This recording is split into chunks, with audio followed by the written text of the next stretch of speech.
Hi friends, నా పేరు Venkatesh. Welcome to YouTube channel chill bro updates 2.0 Kannada Bigg Boss season 11. ఈరోజు అయితే ఫినాలే జరుపుకోబోతోంది. ఆల్రెడీ నిన్న టాప్ 6 కంటెస్టెంట్గా భవ్య గారు ఎలిమినేట్ అయ్యారు. ఈరోజు టాప్ 5 కంటెస్టెంట్గా మంజు ఎలిమినేట్ అయ్యాడు.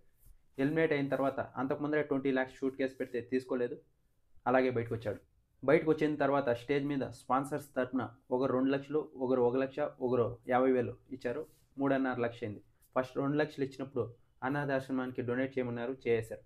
ఆ తర్వాత ఇంకో లక్ష వచ్చింది. ఆ లక్షని ఎవరన్నా వ్యవసాయం చేసే వాళ్ళు ఉంటారు కదా, రైతుకి ఇమ్మని వాళ్ళ నాన్నగారికి చెప్పారు. వాళ్ళ నాన్నగారికి ఇవ్వమని చెప్పారు మంజు గారు. కానీ అప్పుడు సుదీప్ గారు అడ్డుపడ్డారు. 2 లక్షలు అక్కడ ఇచ్చావు అనాథాశ్రమంకి, అది సరిపోయి, నేను మంచి పని చేసావని అడ్డుకోలేదు. కానీ ఇప్పుడు ఈ 1 లక్ష కూడా ఎత్తుకొని పోయి వాళ్ళకి ఇమ్మంటున్నావు. ఇది నీ దగ్గరే పెట్టుకో. ఉన్న దాంట్లో సాయం చేయాలి, కానీ మన దగ్గర లేని కూడా ఇచ్చి సాయం చేస్తే దాన్ని సాయం అనరు అని చెప్పి, ఆ 2 లక్షలు కూడా నేనే ఇస్తా, ఇప్పుడు ఈ 3.5 లక్ష నువ్వే పెట్టుకొని సుదీప్ గారు అన్నారు.